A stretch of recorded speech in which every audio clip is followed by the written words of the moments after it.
Hello everyone, this is L10 and welcome back to another video. Thank you all so much for joining in.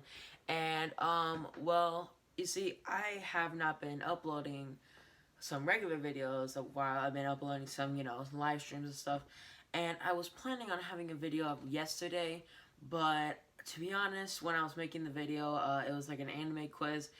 It wasn't really good. Like the lighting was terrible.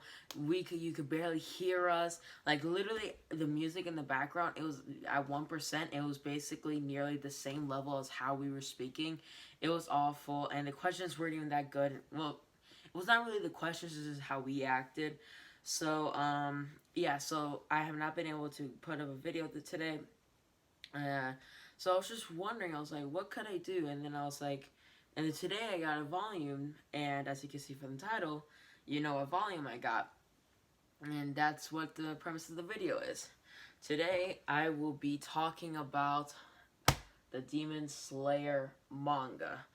Now, as you know, guys know, I only have 7 through 13 if you have seen my manga collection video. And as you guys know, for those who are doing the same as me, 7 is where season 1 ends off. And obviously, by the way, at the time what we're going to be talking about, there are spoilers. So those who want to wait for the anime and instead of reading the manga, be warned, and that's it. Also, talking about videos, soon I'm going to have an amazing video coming out. It's with a bunch of mystery boxes, and there will also be a giveaway in the video. I'm not going to say what they are, but they are Funko Pops, and they also have their own soft protectors from $7 a pop. Also, if you want to get those soft protectors, links down below. It help support the channel for the amount of money that I'm spending on some of these videos, especially the one coming up. But if you guys do enjoy my review of this, I might be a little harsh on some of the volumes. Not really Demon Slayer, but maybe other ones. Please do leave a like, and of course I'm not going to do single volumes. I think that'll be a bit boring. So I might do a collage of many mangas. And if this does do good, I want to do a review of this manga that I just got. Of course, everyone has at least heard of it. This is the Berserk manga. I got the deluxe version of it, and as you can see there's the brand. For those who have read it, you guys know what the brand is. I'm around like a quarter of the way through it, and I love it so far. It's a very gory, some say edgy manga, and I would love to talk about it. And but once I'm done with it, and but many more. And actually, this thing is so huge that I can like do my own like review of just the first one. You know what I mean? It's like I think it's like 3 volumes inside of this, and it's just amazing. But anyways, onto the actual video. Sorry for keeping y'all so long. Let's start off. First of all, as you guys know, Demon Slayer is quite a basic manga. I'm not saying that it's bad, but you know what I mean, as in basic, like, demons, like samurai. I know it's not samurai, they're, demon slayers, but, there are a bunch of people with swords. How many animes are people just fighting with swords? How many animes have demons in it? You know what I mean? But all in all, just, there's such differences compared to this show. Like they have common things in this manga and in the show, but yet they take such a turn with it that's what makes it so good, as well as the art. Now I know this is very hated on, the art, because it is confusing to me. If you read it, you know what I mean. Like some of the scenes in this, like maybe when he uses some of the water breathing, you do not know where he's going. It makes no sense. So sometimes you have to take a closer look at it. You know what I mean? So all in all, though, that's only problem that I really have with this manga, this entire series so far, is that it sometimes is confusing to see and know what's going on in situation, because he almost writes it as if it's an anime, you know what I mean? So it's not clear, like it's not easy to see. Sometimes you have to like really pay attention to it. That's really my only problem with it. And well, on to volume 7. Now, if you guys know, volume 7 is where season 1 ends. It's actually in the beginning of the story. It's the last episode of it, like around the end of the last episode of the anime. And this begins of Mugen Train. So this volume 7 and 8 is Mugen Train. This is really good. I really love this. I would say volume 8 is probably one of my favorites, if not my favorite so far of what I've read, including 13 of English. It's just like this introduces like a whole new thing of the differences in power between the Hashira and Tanjiro and Zetsu, you know what I mean? It shows on how much they still have to go and power levels, because I forgot his name. I'm so sorry.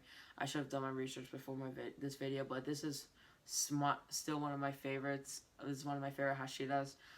Even though he passed away in the 8th volume, and even though he did serve such little time in the manga, I think that he was just so charismatic, and I really did care for his character. You know, he did face problems, and you know, it's just one of those characters that makes you lighten up your day. And he definitely, reading the manga already, like when I got volume 7, I was like completely hooked. This is because of this character, this Hashira. It's just so good, and it hooked me on, because I was just like, all right, let me get 7 and 8 and let's see how it is, right? And I was like, I'll probably just read this because it's Mugen Train, and I was like, then I'll wait. But because of him, I was like, this is so good, I need to see more. And the action as well is just turned up a notch when they fight the lower rank 1. It was so quick, and I was like, what is going on? Why is this so easy? And then when they fought the upper rank 3, if I'm correct, that's what they fought, and then how quick it was just shocked me on how the power scale is and how far away they are from beating such a high upper rank. And it was so cool, and I think once the movie comes out, I'm definitely gonna watch it.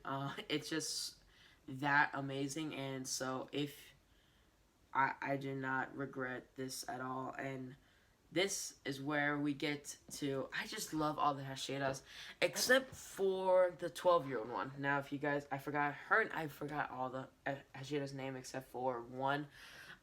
This one, is he? So far, I have not really cared for her. Her character is kind of dull, and even as she tries to help due to all of her lessons, and I have no idea. Like I said, I'm on volume 13, so it might change.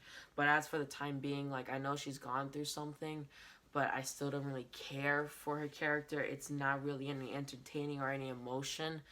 And of course, I bet you're about to say, like, Brandon, what are you saying? She lost her memory. Of course she's gonna act like that.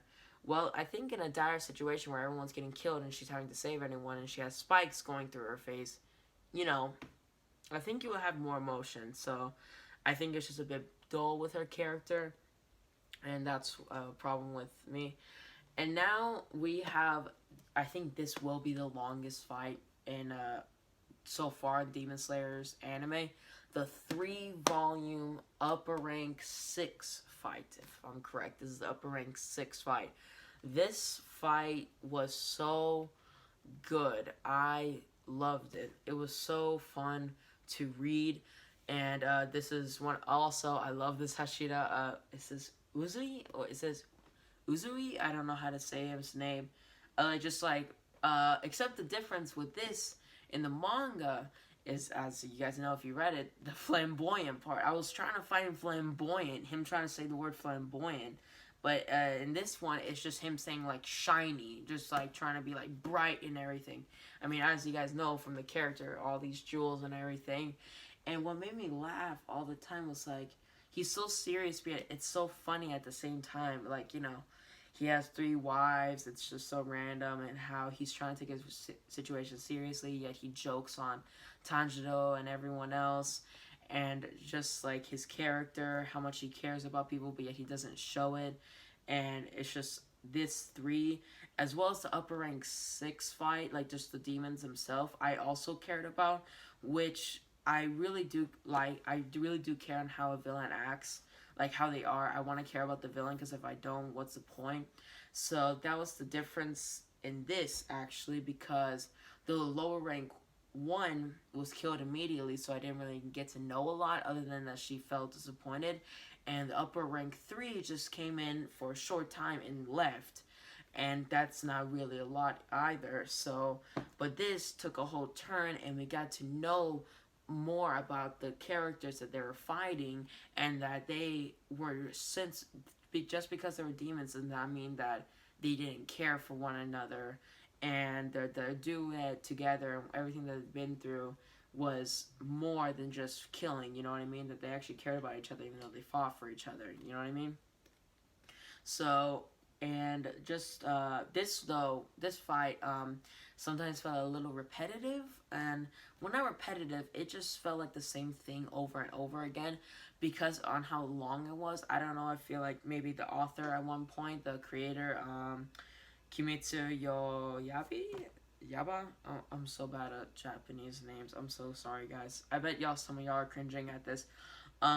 Sometimes it just felt like a little repetitive on how Tanjiro, every couple chapters, he would say the same thing, like, I have to keep on trying, I have to keep on trying, I have to keep on trying.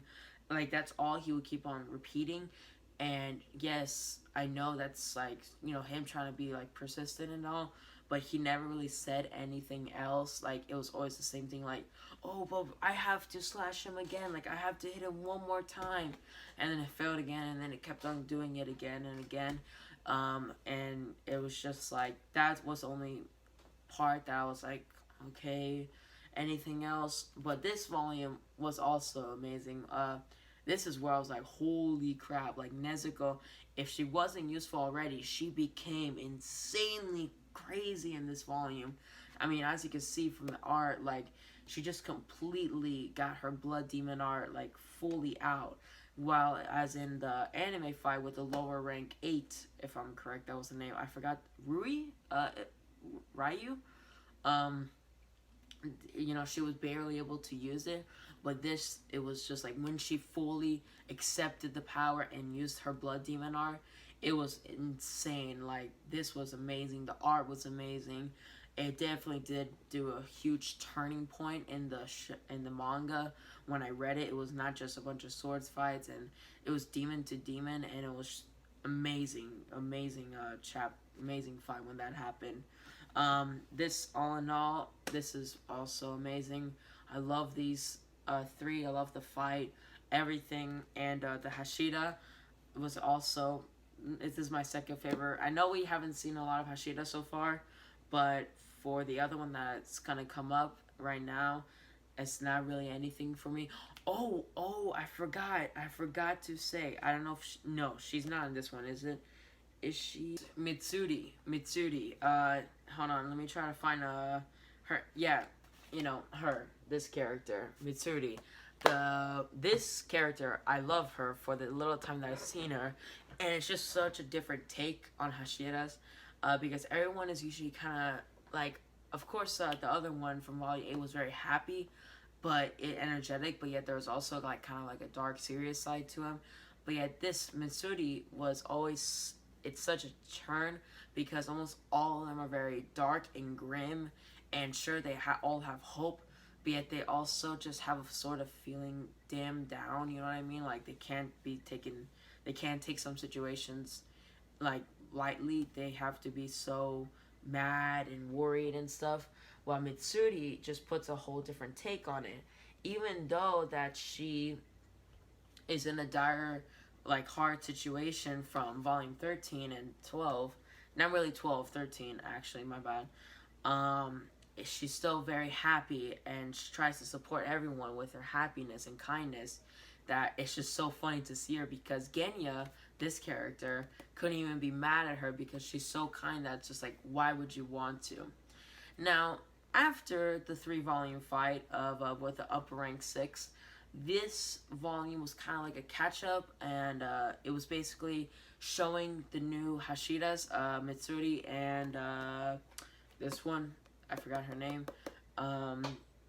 It's basically just introducing the new Hashiras that are going to be for the new upper rank 4 fight that's in volume 13.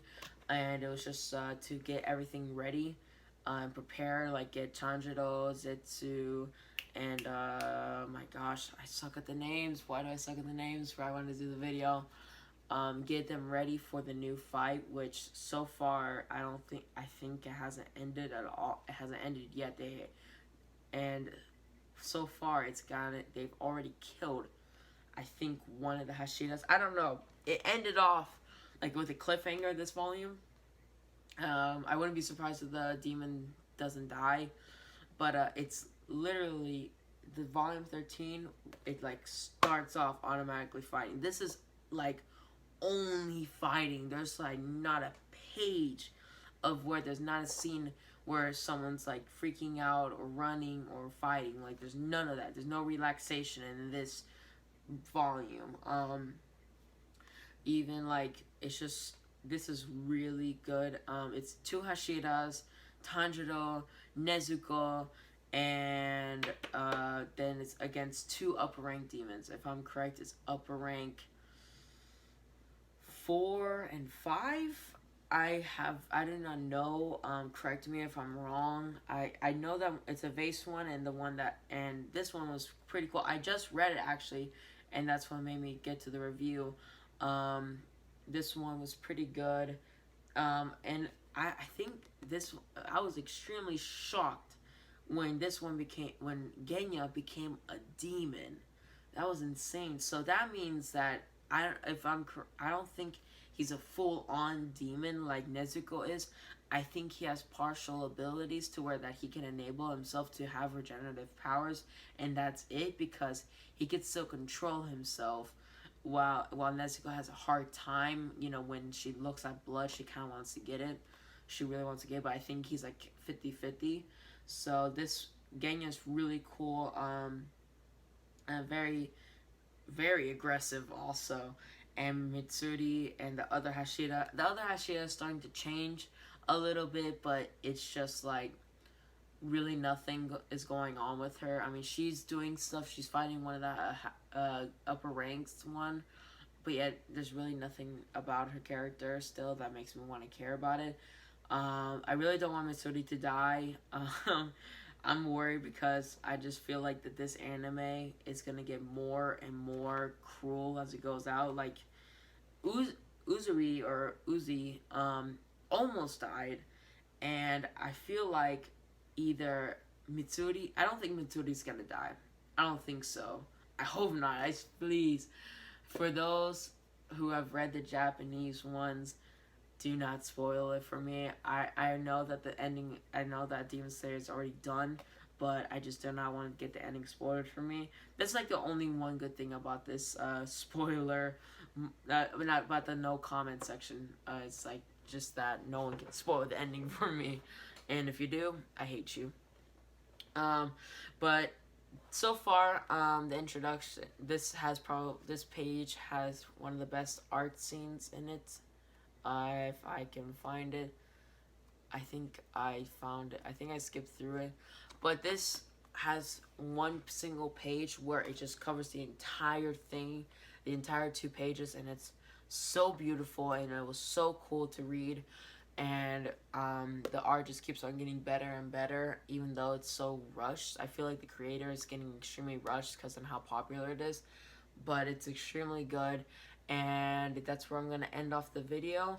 Sorry guys for making it so long, especially the introduction. If you are here, thank you guys so much for watching. Like I said, like the video if you want to see more of these reviews of manga or anime even. Thank you guys so much for watching. Hope you guys have a good one, and see ya.